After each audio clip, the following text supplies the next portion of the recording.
May mga kuhol ganyan. Madaming ganyan dito eh. Nakapakan minsan. Makulimlim na. Hindi na lumalabas yung araw. Tsaka malamig yung panahon. Ito yung first autumn ko rito.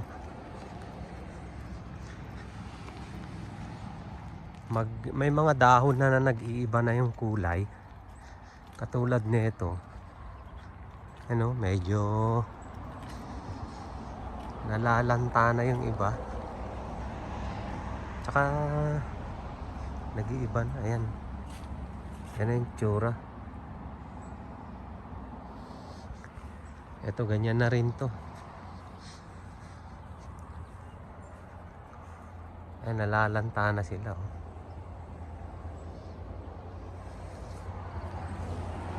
Naka-heater na ako dito sa kotse. Ginawin ako eh. Lugi ako sa winter nito. Eh, hindi nakita yung lake eh oh. Nung summer kita yung lake dito. Itong mga willow tree na yan, malalagdag daw lahat ng dahon yan. Naglalantahan na yung iba. Tingnan natin. Wait. Ayan, wala na yung lake, di na makita oh. Di na makita yung West Kelowna. Foggy. Alas 12 ng tanghali, baliktad naman na, wala nang araw. Tsaka umigsi na yung araw. Maaga na nagdidilim ngayon. De-delivery tayo ngayong araw. Sarap magkape. May pasok ng mga estudyante. So pag school zone 30 kmh tayo. Yan. Tapos pag ganyang bus, mag-yield tayo, magle-left siya, papasok sa gitna. Yan. Yun. Kakatapos din nating maglinis ng bahay. Hindi ko na na-i-video kasi yung pinost ko na naglilinis ako ng bahay, nakita nung may-ari. Ayaw nung may-ari, pinatanggal. So tinanggal ko na doon sa YouTube, kaya wala na yung naglilinis ako ng bahay. Nagalit. Pati yung isa na ayaw din, nagalit din. Well, experience. Kaya yung nilinis kanina hindi na i-video. Siguro pag magko-content ako ng linis ng bahay, ano lang, mga close up na lang. Yung kamay na lang yung kuha. Hindi na yung buong bahay, tsaka yung tour, wala nang tour sa loob. Tsaka sa labas na lang, sa tabi ng kalsada, sa gilid na lang, ganun. Ayaw. For security daw.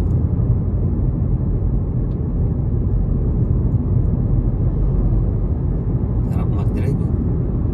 So papasok tayo sa zone natin. DoorDash tayo ngayon, mga ka-that's good. Papasok tayo sa zone natin, mga 1 PM tayo mag-uumpisa. Mga oras ngayon ay 11:56, magto-12 na. So sakto, makakakain muna tayo, tapos makakapagkape-kape bago mag-accept ng orders. Kaya na pag naka-break time ako, naka-parking ako sa mga public parking, tapos nagsasagot ako ng inquiry ng mga nag-i-inquire para sa papalinis ng bahay. Exciting din eh. Nagsisidatingan yung mga English ko galing pa Pilipinas eh, lumilipad papunta rito eh. Iniipon ko sila, tas di ko na pinapakawalan. Yan ang mga bala ko rito. Nagka-Canadian accent na rin ako minsan eh. Kaso pag yung kalagitnaan na ng usapan, bumabalik ako dun sa pagiging Ilocano eh. Okay lang. That's good. The roundabout. Ito ang Lakeshore Road. Diyan ako sa kaliwa dyan. Diyan ako nagwa-washing. Washing ko lang dyan pag sobrang madumi. Pero pag hindi na masyado, meron akong ginagamit na waterless car wash. Ayan. Ito naman yung tulay ng Mission Creek. May mga isda dyan eh. Kaso bawal huliin. Panuorin mo lang lumalangoy.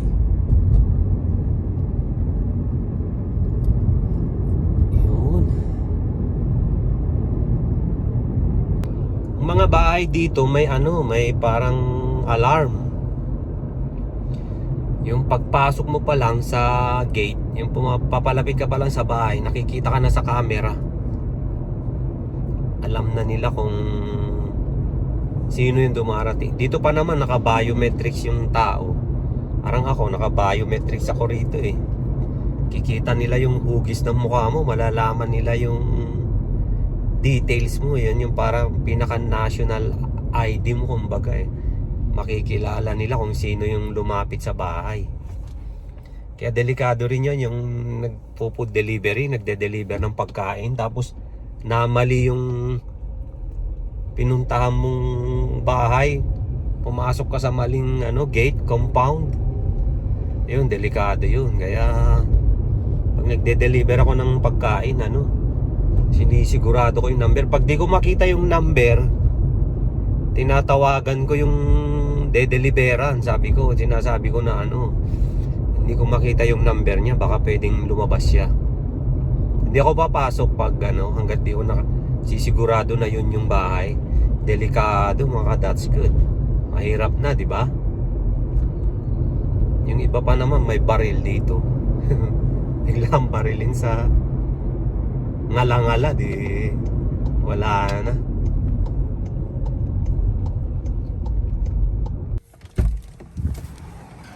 Habang nag-aantay tayo ng schedule ng pick up, mga 1 pa naman yung schedule natin. Muna tayo, lunch muna. So dito ako sa siesta. Dito nagtatrabaho yung misis ko sa siesta. Limit ko ng lunch. Meron silang kainan sa likod. Doon ako nakikikain, masabayan. Yan yung tinatambayan kong parking. Yan. Walang bayad yan. Pwede mag-park yan. Maximum of 3 hours. Yung Starbucks parang simbahan. Ginagawang building doon, parang mall. Siesta Suites. Ito yung hotel. Yan. Dito sila sa likod. Dito ako pupunta. Kape. Yun ano to, sarap nito cabbage, tsaka gyoza. Yun, may rice din sa wakas. Kape. Malamig. Tapos ang pananghalian. Sakto, 15 minutes pa. Hangin, no? Itong mga tawiran ang gagaling, no? Yan, iilaw yan eh. Pag pinindot mo dyan, yan sa banda dyan, iilaw yan. Nako, malapit na ang katapusan ng mga bulaklak. Gustong lumabas nung araw, kaso hindi siya makalabas-labas eh. Ganda ng bakod na to. Yung bakod dito, lang, halaman lang. Hindi mo nga naman mapapasok yan.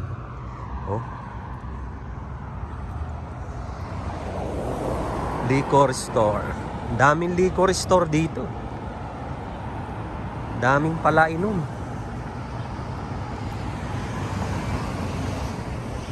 Balik na tayo sa kaunti. Mag-park tayo doon, lipat tayo doon sa kabila doon.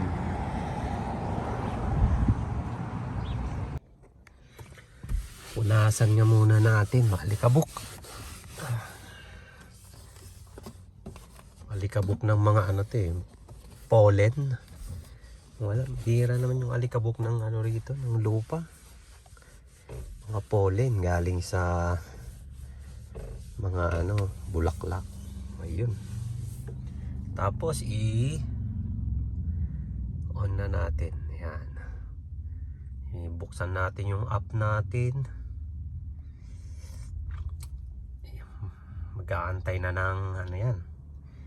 Mag-aantay na ng delivery yan.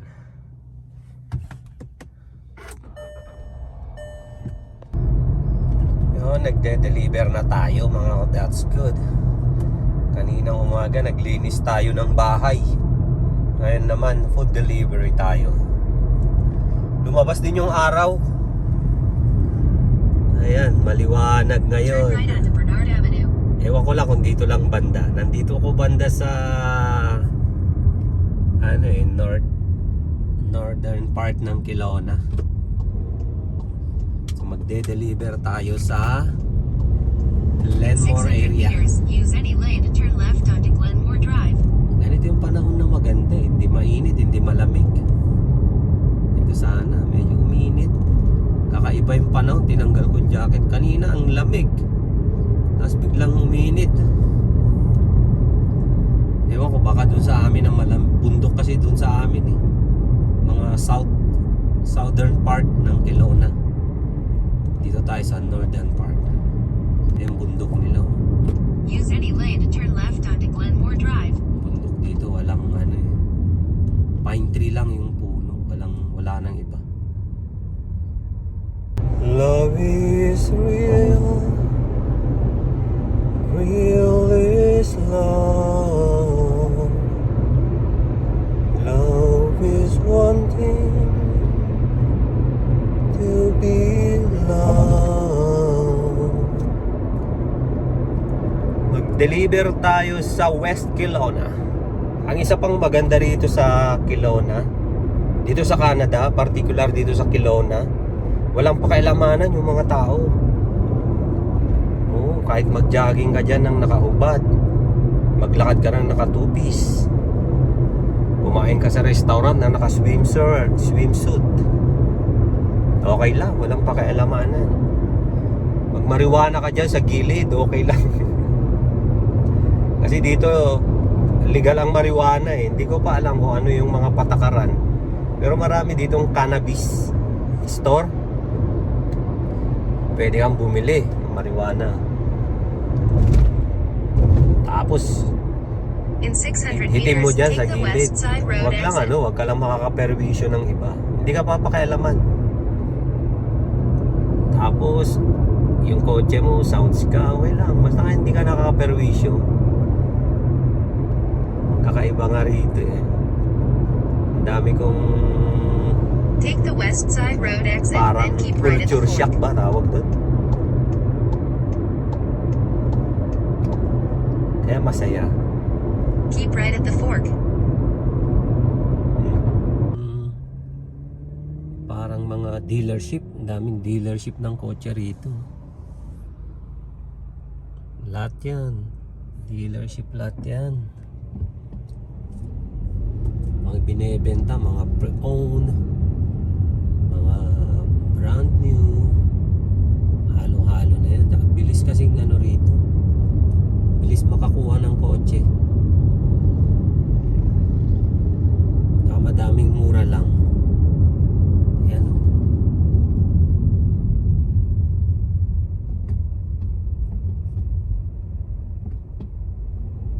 Pag umilaw na ganyan yan, tawiran, may tumatawid. Hinto.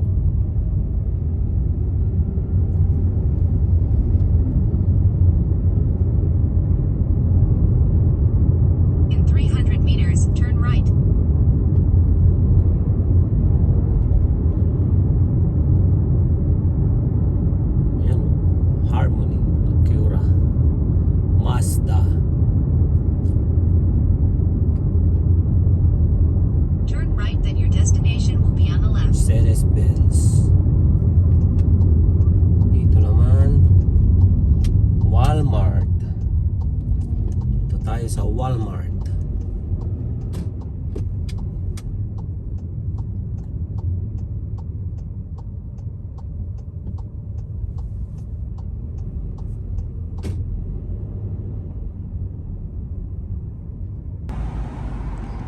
Dito muna tayo. Kaupo. Aantay.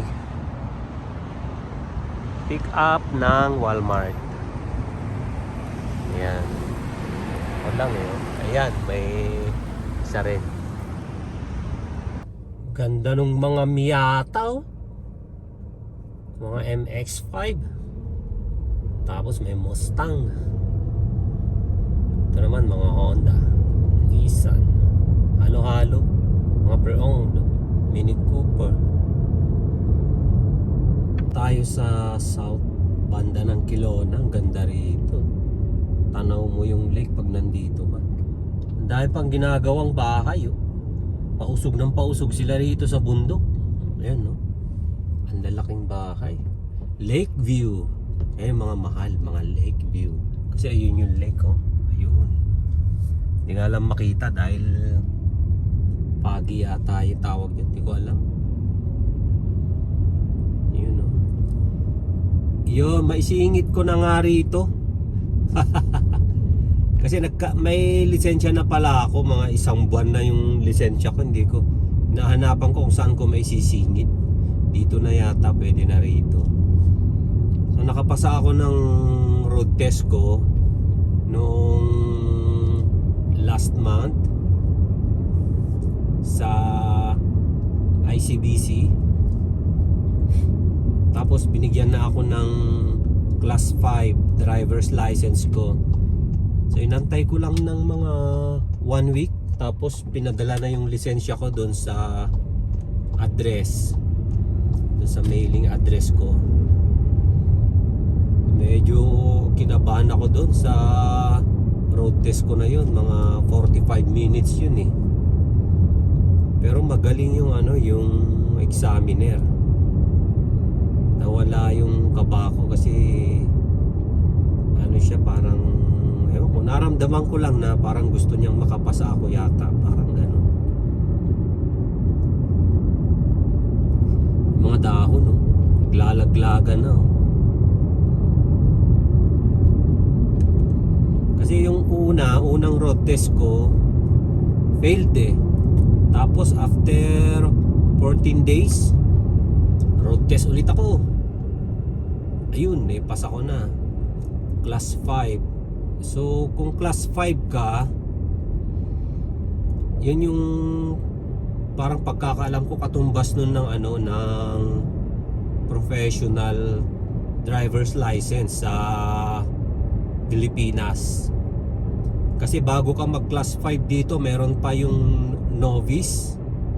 Tapos bago ka mag novice, meron yung learners. Yung learners naman, pag nakapasa ka na ng exam ng ICBC, bibigyan ka ng learners license mo.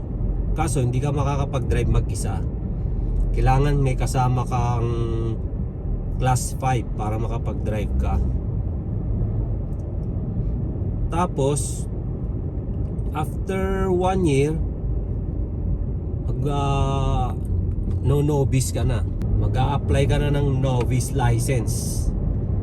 Road test ka ulit doon. Tapos pag novice ka na, 2 years naman bago ka pag class 5. Yan yung pagkakaintindi ko. Kasi kaya ako nakakuha agad ng class 5 kasi dala-dala ko yung professional driver's license ko ng Pilipinas. Dala-dala ko rito, so parang kinonvert na lang nila. Pero kinailangan pa rin mag-exam ako ng class 5, tapos mag-road test ako para makita nila kung paano yung pagdadrive ko. Tsaka kung alam ko yung mga rules sa kalsada, siguro mga ganun. Kaya nakakapag-drive na ako ngayon. Buti na lang hindi naputol yung lisensya ko. Kasi yung Philippines driver's license ko may 3 months pa yun na pwede mong gamitin pag pumunta ka rito. Dapat after 3 months dapat meron ka ng lisensya ng Canada, ng BC. Ayan. Maaraw, biglang umaraw, uminit.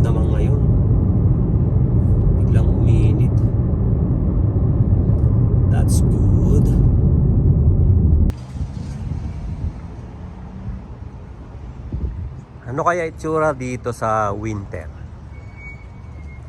Naabangan ko yung magiging itsura nito. Ganito itsura nito ngayong patapos na summer, pa-autumn na ganito. Tingnan natin sa winter.